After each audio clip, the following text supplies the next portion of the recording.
Now that you're studying in the US, how has your perspective on education and ministry shifted or deepened? I would say my ministry has deepened.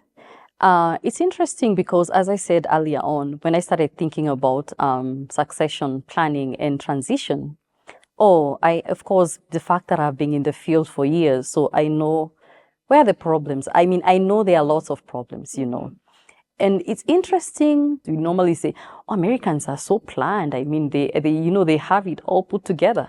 And so I make my journey. I go to university, and one of my first lessons or courses was Introduction to Leadership.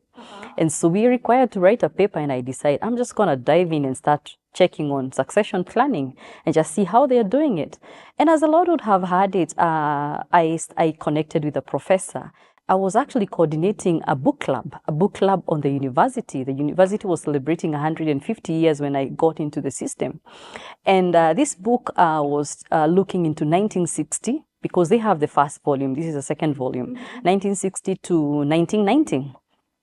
And when I read, because of course, for you to attend a book club, you must read the book.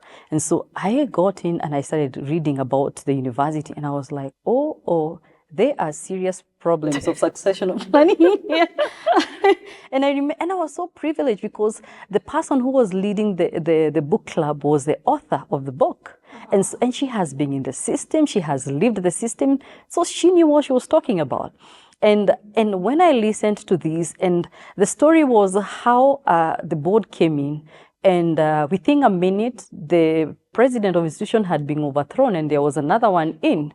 And I was like, oh, okay, these are problems that I see in Africa. And so I think my eyes, the first thing was like, oh, this is a global problem. I mean, I knew there were issues, of course it's global, but I didn't know that this is actually what I was dealing with here is what I'm dealing with here. But also to learn how they are working into that differently. Some things are the same, some things are different. That's why I'm saying my ministry has been deepened. The fact that I understand things even better, but I also understand them from different perspectives. I think I'm privileged by the fact that I am in the state looking at how things are in the States. And so how advantaged I am is the fact that you get to actually pick the good things that are working, like at Andrews, being one of the schools where I go to the university, and the fact that I'm working in institution effectiveness office, there are things I can see they are doing that are working, and then telling myself, oh, then I will advise our institutions in regards to this is what is working for them. You could try it, and of course, and it's interesting that I have had the privilege, of course, also of telling the institution effectiveness office at Andrews, oh, I was in a certain school in Africa and this is what they did. Maybe you could try it.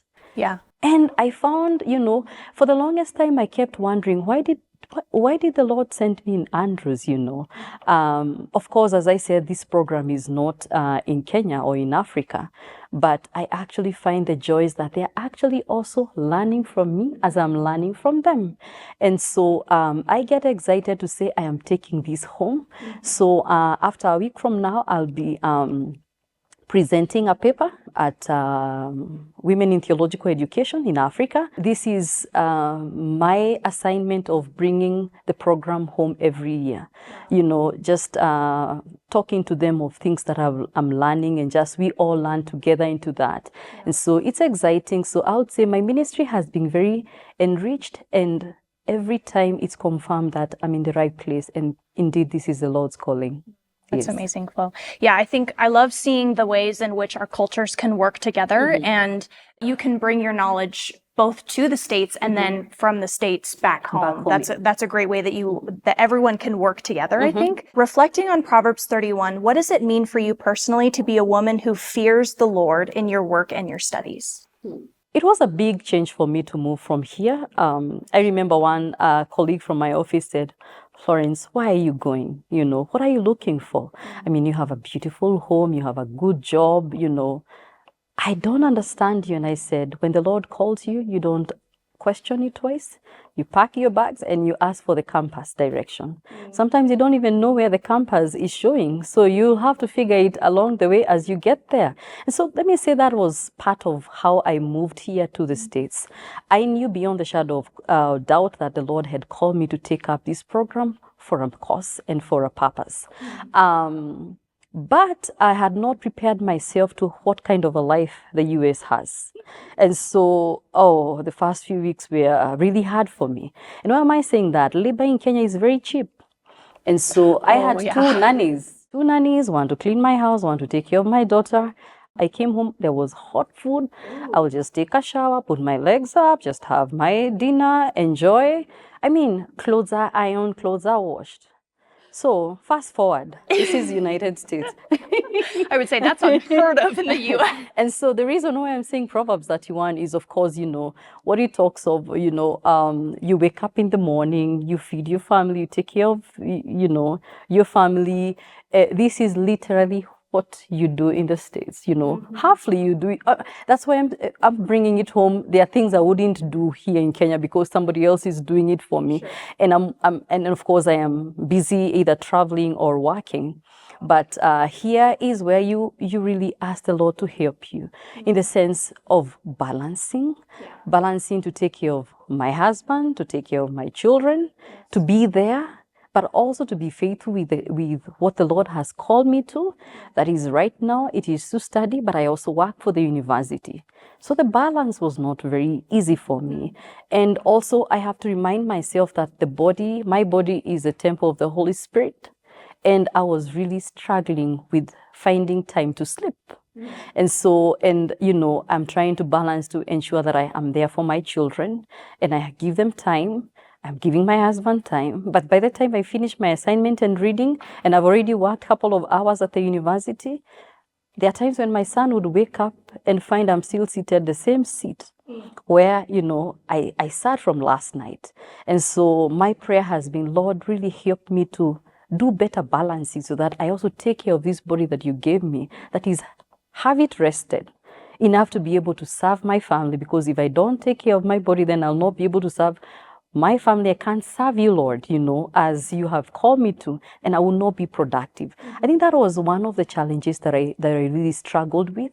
I was telling someone, if I have survived 1 year in the States, I'm now able to survive another because I know how I played the first one.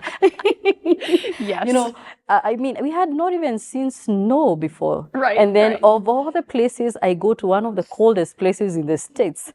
And then everybody says, it's coming, it's coming, it's coming. So we are waiting, it's coming. And my Lord, when it hit, we didn't even have a car. And so it was like we are in the house wondering, what do people do here? How are we going to get out? Yes. But yes, as a Proverbs 31 woman, I had to look for those clothes and clothe my family, pray over my family, in the process where they were devastated, because at some point even the children were devastated, moving them from what is known to unknown.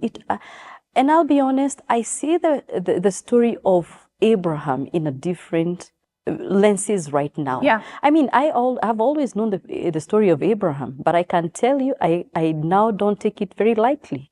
I normally say I'm actually better than Abraham, because I knew I was going to Michigan. This man knew nothing. He didn't even know where he was being. So he was to pack your bags and go, right, to the land that I will show you. Right. So he had to trust that the Lord will show. At least the Lord has said Michigan, and I know exactly where I was going to. But the transitions are difficult, living that which you know. And I think for the first time in many years, because I was always on a salary, and I knew it is, and we are good. So my husband having to resign and support my vision, and my children leaving what they know to support this vision and this call that the Lord has called me, it was not easy. Yeah. And so seeing Abraham's story, I'm always like, it was never easy. And there are times when I would call myself for a meeting. That's what we say in Kenya. You call yourself for a meeting. And I'm like, Lord, did you really call me on this one? Because I really need to see, the Gabriel story of the fleece wet and making it dry. And I'm like, Gideon, sorry. Yes. And I'm like, Lord, I think you need to make the fleece now wet so that I can really see. I think what has helped me is to be on my knees.